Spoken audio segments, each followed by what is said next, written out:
ஒரே மாதிரி கூட்டு ரெசிபி சாப்பிட்டு போர் அடிச்சிருச்சுன்னு நினைக்கிறேன். அப்போ கண்டிப்பாக இந்த செட்டிநாடு பீர்க்கங்காய் கூட்டு செஞ்சு பாருங்கள். செம்ம டேஸ்டியாக இருக்கும். ஒரு டைம் ட்ரை பண்ணி பார்த்துட்டு கமெண்ட்ஸில் சொல்லுங்கள். இப்போ வாங்க ரெசிபி பார்க்கலாம். அதுக்கு ஒரு பேனில் தேவையான அளவு எண்ணெய் ஊற்றி கடுகு உளுந்து பொரிஞ்சதும் ஒரு கத்து கருவேப்பிலை 2 வரமிளகாய் சேர்த்து நல்லா வதக்கிக்கலாம்.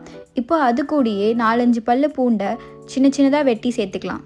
பூண்டு கூடிய 4-5 சின்ன வெங்காயத்தையும் ஒரு பச்சை மிளகாவையும் சேர்த்து நல்லா வதக்கி எடுத்துக்கலாம். வெங்காயம் பூண்டை நல்லா வதங்கினதும் ஒரு தக்காளியை சின்ன சின்னதாக வெட்டி சேர்த்து அதையும் நல்லா வதக்கி எடுத்துக்கலாம். வெங்காயம் தக்காளி நல்லா வதங்கினதும் நான் கேப்ஷனில் கொடுத்துருக்க மசாலா சேர்த்து நல்லா மிக்ஸ் பண்ணி விட்டுறலாம். இப்போ அது கூடயே நம்ம சின்ன சின்னதாக வெட்டி வச்சுருக்க பீர்க்கங்காய் சேர்த்து மசாலாவோட நல்லா பெரட்டி விட்டுறலாம். மசாலாவோட பீர்க்கங்காய் நல்லா மிக்ஸ் ஆனதும் 1/2 கப் பாசிப்பருப்பை வேக வச்சு பீர்க்கங்காயோட சேர்த்து தேவையான அளவு தண்ணி தேவையான அளவு உப்பு சேர்த்து நல்லா கொதிக்க விட்டுறலாம்.